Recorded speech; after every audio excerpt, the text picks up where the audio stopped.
Para hindi ma-void yung warranty ng aircon ninyo. Andito na tayo sa oil dito sa left condenser. Yan. Ito yung kino-concern ko ng oil. Common naman na isa. Yeah, with table comfort. Ayun, yung compressor pala, yung mga part niya sa loob. Yung nakukuha ng lamig. Ayan. Hold up.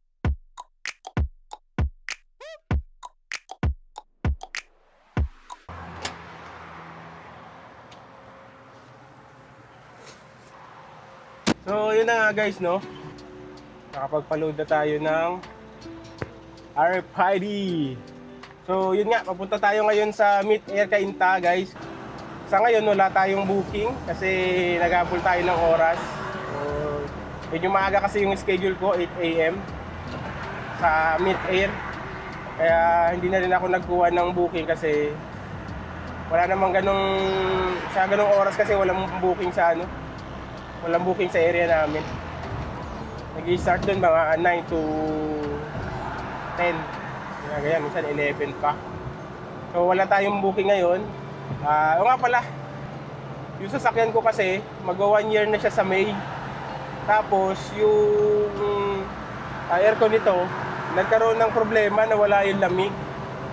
Tapos sa pan-checking ko dun sa visual na checking, meron siyang leak na mga parang mark ng oil sa may left side na condenser. Tapos nung pumunta ako sa Mitsubishi, sa Kasa, sabi sa akin ay i-schedule na lang daw nila ako sa Meet Air. Tapos doon ako in-schedule sa Cainta. Kasing layo lang siya nung yung sa Meet Air Manila. Ang pinakamalayo kasi yung Quezon City. So, okay na rin ako dito sa Cainta kasi ewan ko, parang hindi naman matraffic doon. Ewan ko, pero doon ako in-schedule eh. Kaya doon na rin ako pupunta. So, ayun. Akala ko noong una, wala nang void na yung aking yung aking warranty sa aircon kasi doon sa booklet nila dito may nakalagay na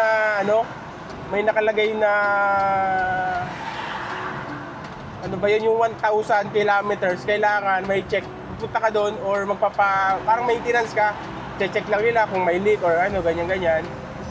So, hindi ko napuntahan yon, tsaka yung 5,000. Currently kasi yung aking odo ngayon is nasa 8,085 na. So, sabi ko, bukod pa rin doon sa mga group, tinanong ko sila, yun nga, void na daw. Luckily, nung nakontak ko yung sa Kasa, yung sa Mitsubishi Kasa, pasok pa kasi dapat 1 year daw. Kailangan before matapos yung 1 year, dapat o kaya saktong 1 year, pupunta ka sa Kasa o sa Kasa or baka papacheck up ka ng aircon mo dun sa Meet Air kung saan branch ka pwedeng pumunta. Kasi para hindi ma-void yung warranty ng aircon mo kung nakumuha ka ng bagong L300 or kahit anong sasakyan na yun nga, ganun ang aircon. Sa akin kasi yung unit ko, L300. So, ayun. Alam mo naman yung aircon system ng L300 ay talagang given na sirain. Ayun nga, para hindi ma-void yung warranty ng aircon ninyo guys, kung kayo ay may L300 na kinuha, before mag 1 year, o kaya 1 year, saktong 1 year, kailangan kayong magpa-check sa Kasa or sa yun nga, kung malapit kayo mismo sa Meet Air na branch. Meron sila sa Manila, meron sila sa Quezon City, at meron sila sa Cainta. Yung Cainta, hindi na si-search sa Google. So, alamin natin mamaya guys kung anong yung mangyayari. Alamin natin kung may gagastusin tayo. Pero dapat wala kasi may warranty to eh. Dapat wala akong babayaran. Guys, update ko kayo guys kung anong oras ako makakarating doon. Tapos anong mangyayari. So, yun guys, no? Andito na tayo sa sa Meet Air. Medyo late na tayo, 8:30 plus na. Tapos, ayan, papa-checkpoint na tayo. Dito sila guys. Tingnan mo. Ito sir yung galing Laguna? Opo. Kay Sir Adel po. Apo. Sir Ariel po. Start na sir, start na. Ano nga naging complaint sir? May dun sir may mark ng oil dito sa left condenser. Nawala na lamig. Matagal ko itong hindi nagamit eh. Tapos yun, nung paggamit ko, nawala na lamig. Ito, nalamig, konting-konti lang. Pero yung likod, ayun, walang lamig.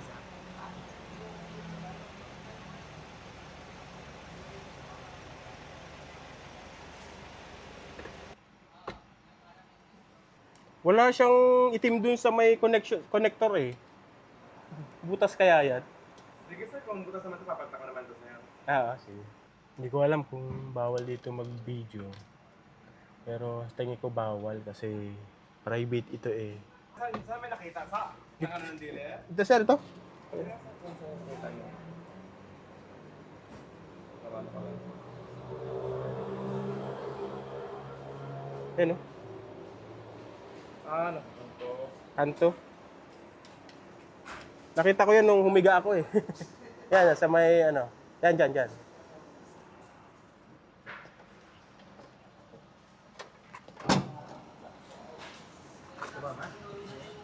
Walang tumayo na parang tatama. Grabe naman. Dito, ito. Tumaya ka ba? Hindi naman tumayo, tumama lang ka Hindi, kaya nga tatanong ko. Ngayon, pwede na akong tumaya. Hindi na ako pwede tumaya. Pwede ka nang tamaan. Hindi na ako tataya. May tama na eh. Tamaan ka na eh. Sir, baka tulugan? Bira ako ginagamit yan eh. Kasi Ulan. nagkalit. Kaya sama mo ng ulan, tsaka ulam mo. Pare, kumot. Ano pa na pinala sa akin ni Sarah Ni Sir Aris. Kakabano ko yun eh. Sa Bacol. Kabayan niyo. Nagkapikaw ka sir. Angkan ko yung... Kaya pala sabi sa akin ni... Kaya pa yun ang Sarah. Ikaw naman ako. Tama eh. Magkayos ka, tatamaan ka. Sir, may way ba na ano yan? Malagyan ng on and off valve para ma-turn off ko yung likod. Yung harap lang. Bawal yun. Ano siya sir, hindi siya nakadesign ng gaya ng mga high-end Oo. na may solenoid valve, Oo. may bypass. Mm. Wala sir, nakadesign talaga siya na yung circulate lang, isa lang. Naalala ko kasi yung compressor eh. Overloading eh. Kaya sa isip ko sana, kahit front na lang. Nung kinuha ko kasi to, sabi ko front lang. Matatagalan pa daw bago lumaglabas tong walang aircon sa likod. Kaya ayun, wala akong nagawa. Yun lang naman nakita ko may mark ng oil. Walang, hindi siya sir, hindi siya oil. Si ano siya naman, siya ako balat. Sige sir. Hindi, share ko lang. So ito kasi yung ano, yan. Ito yung kino-concern ko nung una.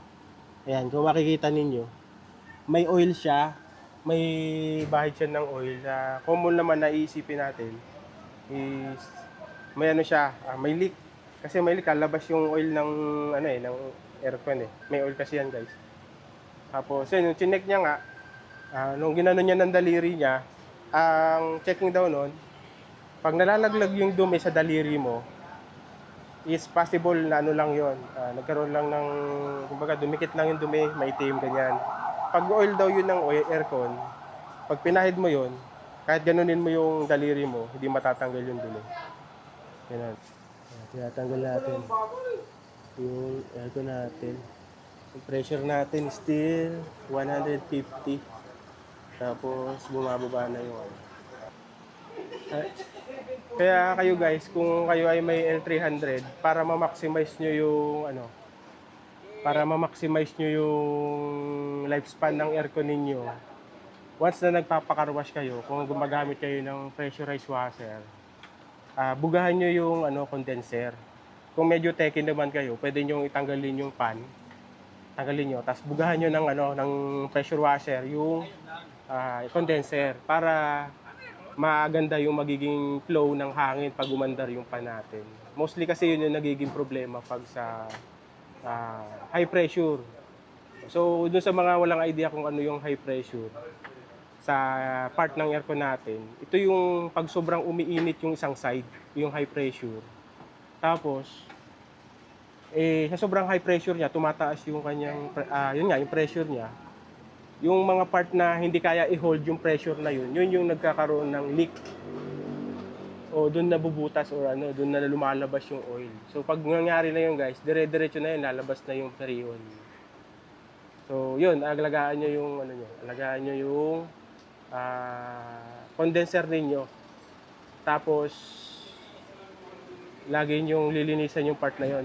Kasi ito nung nagka-problema, chinek ko siya, sinilip ko. Wala naman, malinis naman yung ibabaw. Tapos tinignan din nila ngayon kung ano yung ibabaw. malinis din.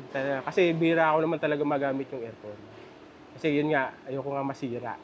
Ang problema, dahil sa hindi ko paggamit siguro, yung expansion valve ng rear side, doon nagka-problema. Nag-stack up siguro. May problema. Yan. So, makikiosyoso muna tayo.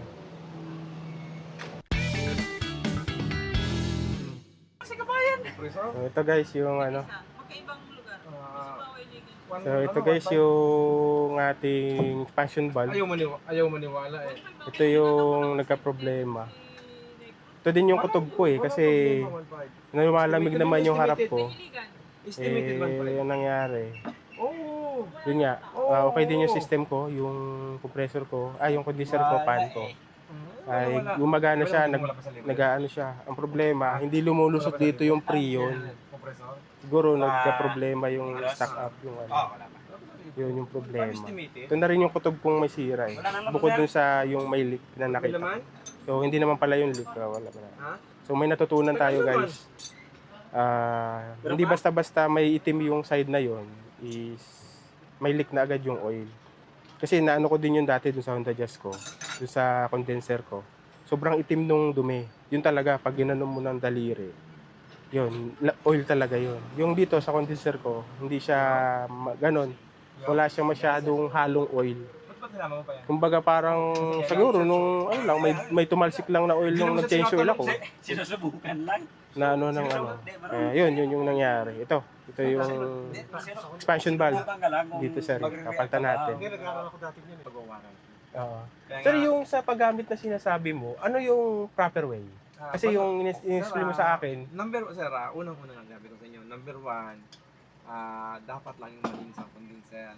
dapat proper maintenance. Dapat Oo. malinis lagi ako. Oo. Pag ang condenser sir ay madumi, high pressure, Mm. mag-high pressure ang unit. Pag Mm. nag-high pressure ang unit, Mahirapan ang hahanap siya motor. ng ano na pwedeng pasabugin. Ang malimit kaya nga lagi nila lagi ko doon sa group sir ng L300 or Travis, laging naandyan ako na babas na gano'n. nandun ka din po? Namumonitor ko din yung mga complaints, sumasagot Oo. ako doon. Pero pag isang sagot ko lang, susunod nun, pinipm ko ang Oo. mga owner ng sasakyan. Kasi nga, kung sasagutin ko doon ng magkakaroon lang ng discussion sa groups, pag nagka-discussion, mas marami doon ay bully. Oo, yung mga ano, Minsan, di mga ba, wannabe. kung hindi naman sila mga owner, hindi naman Oo. silang may-ari, at Oo. ang recommend agad nila, dalhin na kayo ganito, mura lang ganito, mura lang. Ay, oo, lagi yun. Yung mga, ako- lalo na yung may mga shop. Kaya ako ang sinasabi ko lagi, ang tanong ko lagi, sir, ilang years na ba ang unit mo? Ilang kilometer na? Pag susunod sa ganito, ang susunod ko lang sabihin sa kanya, sir, PM pa sa akin, baka sakaling makatulong. Yan ang lagi sinasabi ko. Tapos mag-conversation na kami. Tinatanong ko na sa kanya kung ano nangyari sa unit. Alaman mo. Pag nasabi niya na sa akin, at makialam ko COVID ng warranty, sasabihin ko sa kanya, sir, dalhin nga nito at basta hindi pa ginalaw yan sa labas. Dito ko pinapadala na sa akin sa area ko para ano man ang maging problema, ako sasagot nung kasi pinaranti ko yun. Inarati na.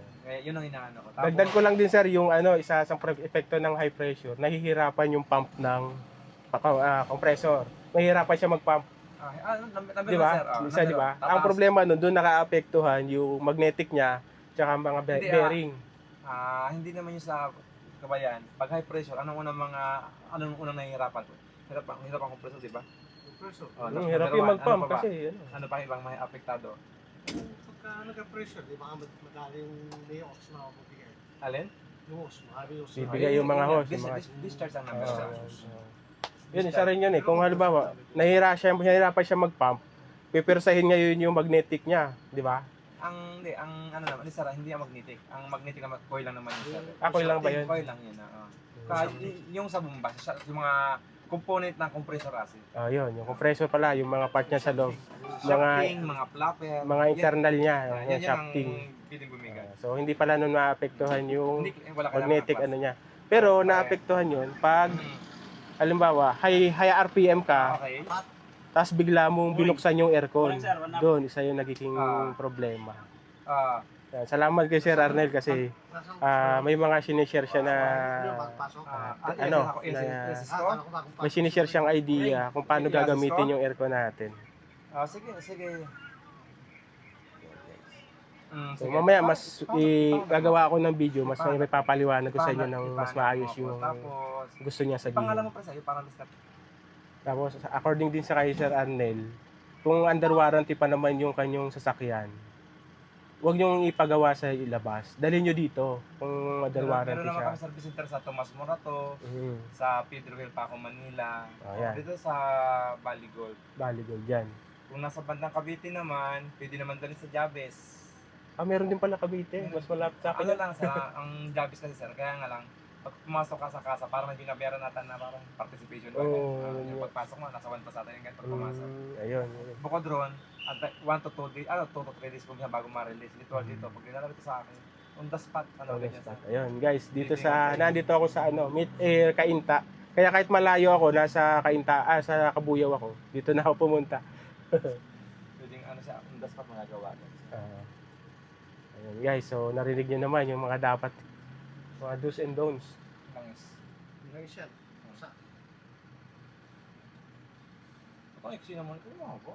So, kayo guys, kung kayo din ay makaka-experience ng ganito, na biglang nagka-problema yung system ninyo, ito guys, ang senaryo kasi dito, ako ang naging problema dito, ako yung may kasalanan. Kasi, sa sobrang takot ko na masira agad yung aircon, ang mindset ko, wag ko munang masyadong gamitin. Ang problema, sa sobrang hindi ko paggamit, at least dapat man lang 1 week mag-bandar ka kahit isang beses, mga ganun, para mag-circulate yung oil tsaka freon. Ang problema ko, mula December, nung last na biyahe ko, yun na yung last na gamit ko. Hanggang March, katapusan, doon ko ginamit. Doon, nagka-problema. Yung system, nagkakaroon kasi ng problema yung langis, bumababa siya. So, doon na yun, doon na siya humaharang sa mga, ganun. So, ang naging problema dito, hindi yung system, kundi ako. Kasi sobrang hindi ko paggamit ng aircon, nakasama din siya. So, at buti na lang, luckily nasa before pa siya, mag 1 year sir, no? Under pa siya ng Kasi pag halimbawa nag 1 year, tapos hindi nyo napacheck dito, ayun pala, yun nga pala.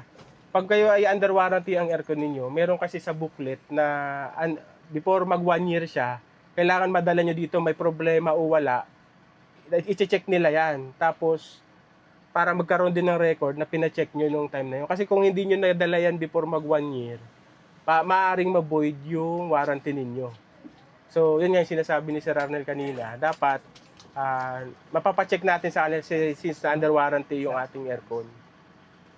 Ayan. So, ayo guys, kung kayo may mga L300 dyan, tapos malapit na mag 1 year, may problema o wala yung aircon ninyo, kailangan yung dalhin dun sa mga accredited na shop ni Mid Air para magkaroon sila ng record na napacheck nyo sa kanila. So, after ng 1 year at nagka-problema na, doon papasok kasi yun yun, pasok pa rin yun sa warranty. Yun. Kaya, ayun, may mga nakausap ako dati na lumampas na yung 1 year, hindi nila dala dito yung yung check, hindi sila nakapagpa-check, yun, na-void yung warranty. Kasi nga, nalapse yung yung dapat schedule ng maintenance, parang ganun. I-check lang naman nila yun guys, hindi naman nila bubuksan yung system kung working naman. I-check lang nila kung yung may leak na or Kung may leak, aayusin nila yun, wala kayong babayaran. Basta, wala kayong ginagalaw o kaya hindi pa yan nabubuksan ng ibang shop. Okay guys? Saka rin sir, natin, ang required rin sa amin, 1 year or 20,000, dapat may preventive maintenance din ng aircon, merong cleaning. Ayun, kasi guys. Kapag lumampas na nag 2 years na or 40,000 na ang tinakbo, kahit pasok yan sa warranty, mabubuit pa rin ang warranty. Nasa warranty booklet naman talaga natin na 1 year or 20,000, may preventive maintenance ng aircon, cleaning tayo. Okay. So guys, ayan Ngayon, kung sinasabi man nila, sabi nga nung iba, ang mahal daw ng aircon cleaning kay Mid Air. Totoo naman na mahal ang aircon cleaning kay Mid Air. Pero hindi ko naman minamaliit ang ibang mga shop.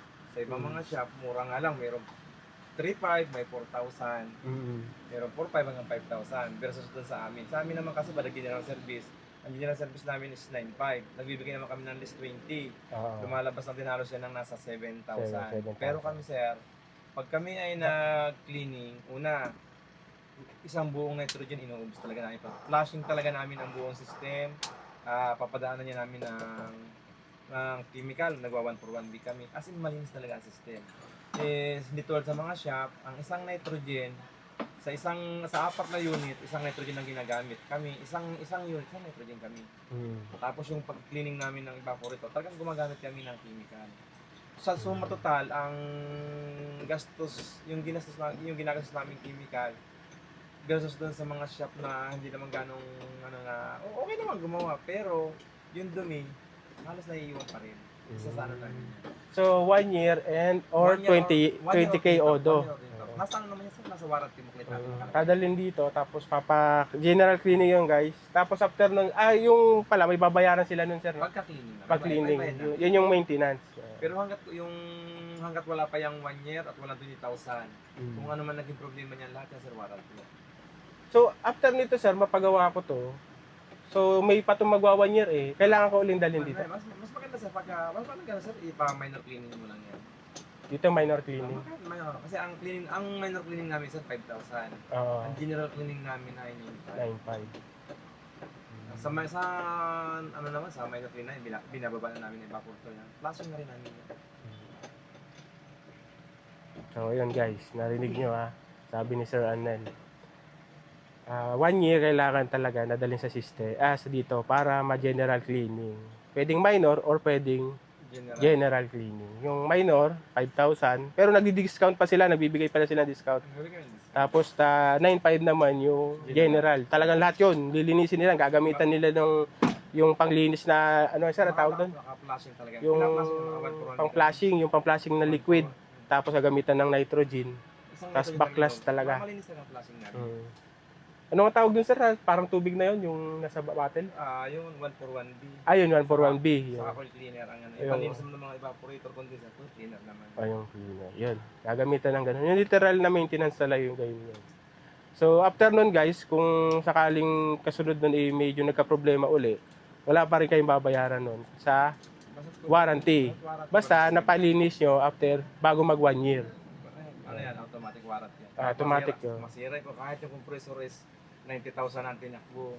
Ay, ganun sir. After nung 20, alam ba sir, na... Kunin ko yung mga para-cover ka na. Sige sir, kasi nalilito ako dun sa Nalilito ako dun sa 1,000, 5,000, 10,000 Nasa booklet ko yun sir. Oo nga, dun nga ako nalilito Tapos kung ano yung mga cover ng warranty. Oo. So, yun yung kapalit guys, kung dito kayo magpapa-general cleaning or minor cleaning, after naman nun, at nasira yung compressor nyo, at dito kayo nagpalinis, pasok yun sa warranty, papalitan nila yun. Free of charge sir na yun.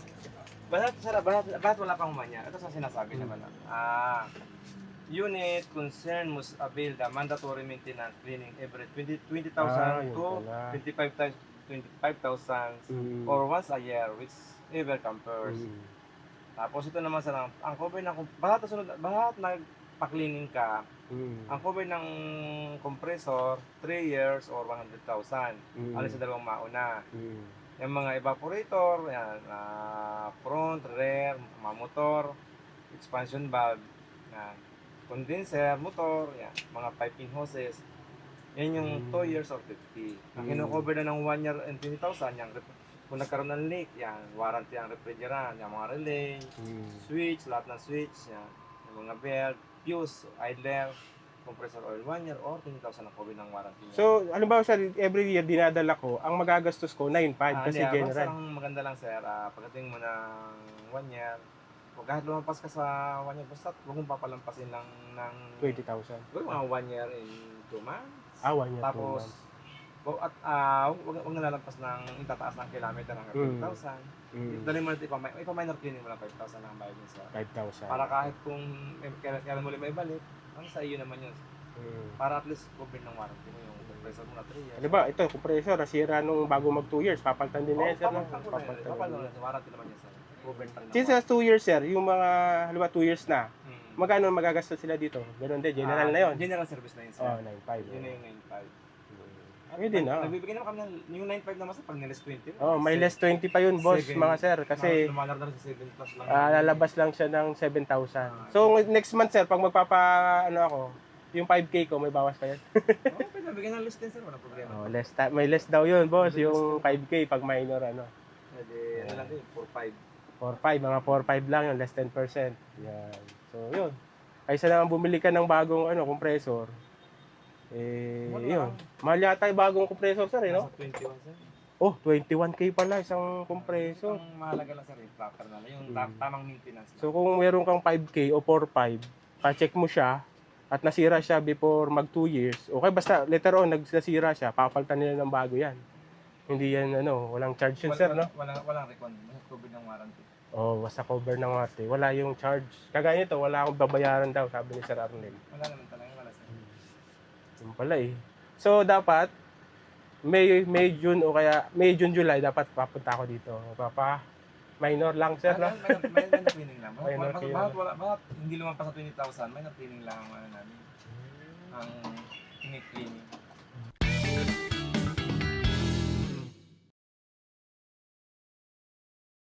So, ayan guys, meron na tayong nakukuha ang lamig. Ayan, 12 Celsius na.